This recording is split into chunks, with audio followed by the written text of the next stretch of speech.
সবেমাত্র শেষ হলো দশম শ্রেণীর দ্বিতীয় পর্যায়ক্রমিক মূল্যায়নের ইতিহাস পরীক্ষা এবং সেই ইতিহাস পরীক্ষার প্রশ্নপত্রটি আমি সরাসরি প্রত্যেক ছাত্রছাত্রীর সামনে তুলে ধরছি।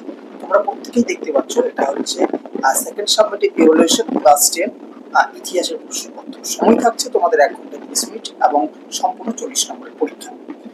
তো এই প্রশ্নপত্রে কি কি প্রশ্ন এসছে এগুলো তোমাদের সামনে তুলে ধরবো, সাথে এমসিকিউ ও 1 নম্বরে যে প্রশ্নগুলি এসেছে সেগুলোর সমাধান তোমাদের এই ভিডিওতে দেবো।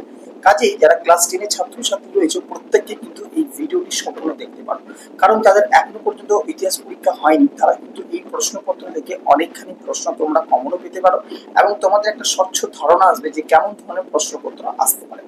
তো চলো ভিডিওটি এবার শুরু করি। প্রথমেই তোমরা দেখছো যে 1 দাগের রয়েছে তোমাদের 10টি এমসিকিউ, প্রত্যেকটা নম্বর 1 করে, মোট থাকছে 10 নম্বর। প্রথম প্রশ্ন, সিপাহী বিদ্রোহ কবিতাটি রচনা করেন? 4টি অপশন আছে, নরহরি কবিরাজ, সুকান্ত ভট্টাচার্য, ভিডি সাভারকর, রমেশচন্দ্র মজুমদার। তো এটার যে সঠিক উত্তর সেটা হবে অপশন বি, সুকান্ত ভট্টাচার্য। 2 নম্বরের যে প্রশ্ন, বঙ্গমাতা চিত্রটি অঙ্কন করেন? অবনীন্দ্রনাথ ঠাকুর, গগেন্দ্রনাথ ঠাকুর, রবীন্দ্রনাথ ঠাকুর, দ্বিজেন্দ্রনাথ রায়। তো সঠিক উত্তর হবে এটা অপশন বি, গগেন্দ্রনাথ ঠাকুর। 3 দাগের প্রশ্ন, বন্দে মাতরম সঙ্গীতটি যে উপন্যাস থেকে নেওয়া হয়েছে? Option A Anandamath, option B Gora, option C Bartaman Bharat, option D কোনটি না। সঠিক উত্তর হচ্ছে আনন্দমঠ, অপশন এ। 4 নম্বর প্রশ্ন, grammar of the Bengal language গ্রন্থ রচনা করেন? Warren Hastings, Charles Wilkins, James Augustus Hicky, Nathaniel Brassey Halhed. সঠিক উত্তর হচ্ছে option D, Nathaniel Brassey Halhed. 5 নম্বর প্রশ্ন, U and Roy and sons ভূমিকা নিয়েছিলেন বাংলার বিজ্ঞান শিক্ষার প্রসারে, বাংলার চিকিৎসা বিদ্যার প্রসারে, বাংলার পাশ্চাত্য শিক্ষার প্রসারে, বাংলার মুদ্রণ শিল্পের প্রসারে। সঠিক উত্তর হবে অপশন ডি, বাংলার মুদ্রণ শিল্পের প্রসারে। 6 নম্বর প্রশ্ন, অব্যক্ত গ্রন্থটি লেখক? লীলা মজুমদার, প্রফুল্লচন্দ্র রায়, সত্যেন্দ্রনাথ রায়, জগদীশচন্দ্র বসু। সঠিক উত্তর হবে অপশন ডি, জগদীশচন্দ্র বসু। পরবর্তী দেখো 7 দাগের প্রশ্ন, বিশ্বভারতী বিশ্ববিদ্যালয়ের প্রথম উপাচার্য ছিলেন? এই প্রশ্নটি আমি গতকাল আমি যে ভিডিওটি তোমাদের দিয়েছি একটা প্রশ্নপত্রে, সেই প্রশ্নপত্র থেকে কিন্তু অনেক প্রশ্ন এই প্রশ্নপত্রতে কমন এসেছে। দেখো উপাচার্য ছিলেন, এই প্রশ্নটি কালই দেওয়া ছিল। তো সঠিক উত্তর হবে, দেখে না আগে অপশনগুলো দেখো। Option A Rabindranath Thakur, option B Satyendranath Thakur, option C Rathindranath Thakur, option D Gaganendranath Thakur. সঠিক উত্তর হবে অপশন সি, রথীন্দ্রনাথ ঠাকুর। 8 নম্বর প্রশ্ন, বঙ্গভঙ্গ কার্যকর হয় 1905 খ্রিস্টাব্দে 1 অক্টোবর, 16 অক্টোবর, 23 অক্টোবর, 30 অক্টোবর। সঠিক উত্তর হচ্ছে অপশন বি, 16 অক্টোবর। 9 দাগের প্রশ্ন, মীরার ষড়যন্ত্র মামলা হয়েছিল 1927 খ্রিস্টাব্দে, 1928 খ্রিস্টাব্দে, 1929 খ্রিস্টাব্দে, 1930 খ্রিস্টাব্দে। সঠিক উত্তর হচ্ছে অপশন সি, 1929 খ্রিস্টাব্দে। 1 দাগের একেবারে শেষ প্রশ্ন, 10 নম্বর প্রশ্ন, বলা হচ্ছে বলশেভিক ষড়যন্ত্র মামলা যে রাজ্যে কমিউনিস্টদের বিরুদ্ধে হয়েছিল তা হলো বিহার, পাঞ্জাব, বাংলা, উত্তরপ্রদেশ। সঠিক উত্তর হবে অপশন ডি, উত্তরপ্রদেশ কমিউনিস্টদের বিরুদ্ধে এইটা হয়েছিল। এবার হচ্ছে আমরা পরবর্তী পৃষ্ঠায় যাব। তো পরবর্তী যে পৃষ্ঠা রয়েছে সেখানে দেখতে পাচ্ছ যে তোমাদের এখান থেকে 6টি প্রশ্ন করতে হবে। 1 নম্বরে 6টি প্রশ্ন।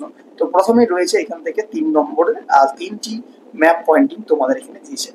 তো এই ম্যাপ পয়েন্টিং কি কি দিয়েছে দেখে নাও। মহাবিদ্রোহের একটি কেন্দ্র মিরাট, ভারত ছাড়ো আন্দোলনের একটি কেন্দ্র তমলুক, আর চৌরি চৌড়া। এই 3টি ম্যাপ পয়েন্টিং। বিয়ের দাগে যেটা দিয়েছে, 2 এর বিয়ের দাগে সেখানে দিয়েছে কয়স্তম্ভ এবং ক্ষয়স্তম্ভ। এই দুটো তোমাদেরকে ম্যাচ করতে হবে। তো কয়স্তম্ভ দিয়েছে আনন্দমঠ, আবোল তাবোল, একা আন্দোলন। তো একটু ম্যাচিংটা করে নিই। আনন্দমঠ হবে বঙ্কিমচন্দ্র চট্টোপাধ্যায়, আবোল তাবোল হবে সুকুমার রায়, একা আন্দোলন হবে মাদারি পাশি। তিনি একজন একা আন্দোলনের নেতৃত্ব ছিল। ঠিক আছে, এবার হচ্ছে 3 দাগের প্রশ্ন। 3 দাগের প্রত্যেকটা প্রশ্ন 2 নম্বর করে, যে কোনো 4টি তোমাদেরকে লিখতে হবে। মোট থাকবে এই অংশ থেকে 8 নম্বর। তো প্রথমে দিয়েছে 3 দাগের একে, লক্ষ্মীবাঈ কেন ভারত ইতিহাসে স্মরণীয়? 2 নম্বর প্রশ্ন, মুদ্রণ শিল্পের জনক কাকে কেন বলা হয়? 3 নম্বর প্রশ্ন, বটতলা প্রকাশনা বলতে কি বোঝো? 4 দাগের প্রশ্ন, খেদা সত্যাগ্রহ কি? 5 দাগের প্রশ্ন, তাম্রলিপ্ত জাতীয় সরকার কি? এই গেল তোমাদের 3 দাগের 2 নম্বরের প্রশ্ন। এরপর আসবো আমরা 4 দাগের প্রশ্ন এবং 4 নম্বর। এখানে তোমাদের 3টি অধ্যায় থেকে 3টি প্রশ্ন দেওয়া আছে, তার মধ্যে যে কোনো দুটি তোমাদেরকে করতে হবে। প্রথম আছে 4 দাগের 1 প্রশ্ন, ভারত মাতা চিত্রে কিভাবে জাতীয়তাবোধ ফুটে উঠেছে সে সম্পর্কে সংক্ষেপে আলোচনা করো। 2 নম্বরে আছে উপেন্দ্র কিশোর রায়চৌধুরী টিকা লেখো, এবং 3 নম্বরে আছে একা আন্দোলনের পরিচয় দাও। এই গেল 4 নম্বরের 3টি প্রশ্ন। এবার একেবারে শেষ অর্থাৎ 5-এর দাগ। 5-এর দাগে রয়েছে 3টি প্রশ্ন, প্রত্যেকটা মান 8 করে, যে কোনো একটা প্রশ্ন তোমাকে করতে হবে। প্রথম প্রশ্ন একেবারে কমন প্রশ্ন ছিল, 1857 সালের মহাবিদ্যালয়ের চরিত্র ও প্রকৃতি বিশ্লেষণ করো। 2-এর দাগের প্রশ্ন, বাংলার কারিগরি শিক্ষার বিকাশে বেঙ্গল টেকনিক্যাল ইনস্টিটিউট বা বিটিআই এর ভূমিকা কি ছিল তা বিশ্লেষণ করো। 3-এর দাগের প্রশ্ন, ভারত ছাড়ো আন্দোলনে শ্রমিক শ্রেণীর ভূমিকা আলোচনা করো। এই ছিল তোমাদের 10ম শ্রেণীর দ্বিতীয় পর্যায়ক্রমিক মূল্যায়নের ইতিহাসের পরীক্ষা। তো এই প্রশ্নপত্রটি আশা করি তোমাদের প্রত্যেক ছাত্রছাত্রীদের অনেকখানি হেল্পফুল হবে। তোমাদের যদি মনে হয় যে এই প্রশ্নপত্রটা আমার জন্য অনেক হেল্পফুল, তাহলে তোমরা কিন্তু অবশ্যই এই ভিডিওটাকে শেয়ার করবে, যাতে তোমাদের বন্ধুরাও এই প্রশ্নপত্রটি জানতে পারে। এবং তোমাদের প্রত্যেক ছাত্রছাত্রীকে বলবো যে তোমরা পরীক্ষা দিতে যাওয়ার আগে অন্তপক্ষে এই প্রশ্নগুলি যেগুলো রয়েছে 2 নম্বর, 4 নম্বর, 1 নম্বর প্রত্যেকটা প্রশ্নই কিন্তু বাড়িতে ভালোভাবে প্রস্তুতি নিয়ে তারপর যাবে, কারণ বলা যায় না এই প্রশ্নগুলি কিন্তু আসছে। আমাদের এই যে প্রশ্নটি রয়েছে, যে 4-এর দাগের যে প্রশ্ন রয়েছে, এই যে একা আন্দোলন, ঠিক আছে, 4-এর দাগের যে প্রশ্নটি রয়েছে একা আন্দোলন, এই একা আন্দোলনের বৈশিষ্ট্য বা একা আন্দোলন সম্পর্কে লেখা, এটা কিন্তু বেশিরভাগ স্কুলে এই প্রশ্নপত্রে এই প্রশ্নটা দেখা যাচ্ছে। এছাড়াও 1857 খ্রিস্টাব্দে যে মহাবিদ্যালয়ের চরিত্র বা প্রকৃতি, এই প্রশ্নটাও কিন্তু অনেক স্কুলে দেখা যাচ্ছে।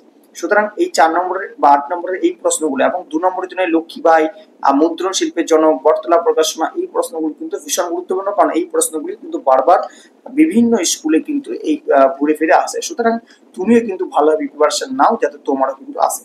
তো তোমাদের ভিডিওটি কেমন লাগলো অবশ্যই জানাবে, এবং এরপর তোমাদের কোন সাবজেক্টের সাজেশন চাই বা কোন সাবজেক্টের প্রশ্নপত্র চাই সেটাও জানাবে। আর ভিডিওটি যদি ভালো লেগে থাকে অবশ্যই লাইক করবে, এবং আমাদের চ্যানেল নতুন দর্শক হয়ে থাকলে অবশ্যই কিন্তু চ্যানেলটি সাবস্ক্রাইব করতে একেবারেই ভুলবে না।